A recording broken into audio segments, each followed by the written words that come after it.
$190 million. That's how much in stolen SNAP benefits were reported to the federal government for the last fiscal year. And in just the last quarter, SNAP scams jumped by 600% in South Carolina alone.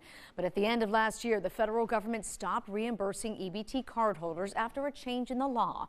I'm 7 News consumer anchor Diane Lee, taking your concerns to the state agency overseeing the program to ask what's being done to protect families who need that money for food.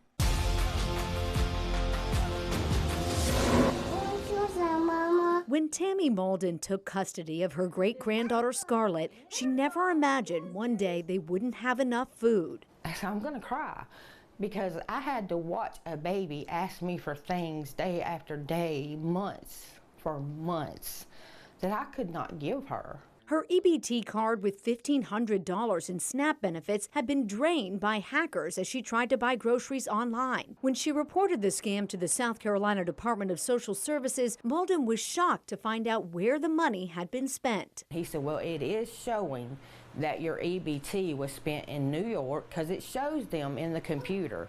And it was also spent in Philadelphia and somewhere in Pennsylvania. What did you think of that? I was like, but I'm not there. Sean Fay, the Inspector General for DSS, says 99% of stolen SNAP funds are used in far-off states. What is South Carolina doing to try to limit the victims here of these scams? The biggest thing is we've added or included that feature to allow people to turn off their card or lock it, and to not allow purchases out of state. Fay is referring to the Connect EBT app, which allows users to lock and unlock their cards, block online purchases, and stop out-of-state transactions. Why can't South Carolina just make that a mandate that these funds can't be used out of state? Right now, there is a federal law that says there has to be an interoperability between states, so it cannot be turned on by default. There is a pilot project that South Carolina has signed up for with the USDA, and the intent with that would be is that it's not going to work in places where you probably wouldn't be. Still, there's no start date for that pilot program. Let's talk about EBT card lock and unlock. And while states like Ohio and Maryland have clear online descriptions of the Connect EBT safety features, neither this South Carolina brochure sent to SNAP recipients nor the Connect EBT homepage make any mention of how the app can lock the card and curb out-of-state purchases. To find that, you need to look under the Stolen Benefit Replacement section of the DSS website. Many users we spoke with had no idea. Have you tried locking your card? No, I didn't know that you could. Destiny Hughes from Clinton says that could have prevented $659 of her EBT money from being stolen 2 hours after she swiped her card. It was likely a skimming scam, her funds ending up 600 miles away. Somewhere in Pennsylvania at Food Line. The card reader vulnerability could have been prevented with chip technology already being implemented in states like California and Oklahoma. Is it possible for South Carolina to have chip cards? I think at some point we probably will have chip cards. Probably sooner than later. Especially after the nation saw a huge surge in SNAP scams toward the end of last year as the federal government was ending its policy to reimburse lost funds. Let's take a look at the numbers for South Carolina alone. For the fiscal year ending in September of 2024, about 1,700 people reported stolen funds.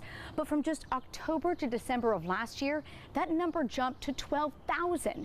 Investigators believe many of those thefts were part of an organized crime ring. A recent survey by Propel suggests the true theft is much higher. 39% of victims say they never reported their loss. Propel also offers an app that, like Connect EBT, allows cardholders to monitor transactions and lock down funds. While it's not state authorized, 1 in 4 cardholders use it for those tools and coupons. Renisha Dawkins says after $1,200 was drained from her EBT card, downloading Propel allowed her to track down where that money was spent. The manager was able to come back to me and tell me who they seen on camera, how much was purchased, how they ended up using the card, etc.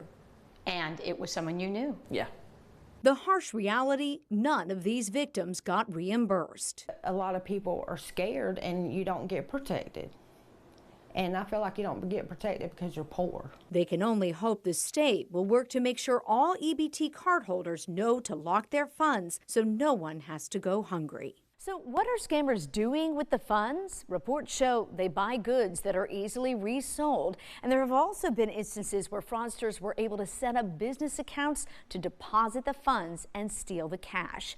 All the more reason to get the app and lock the card.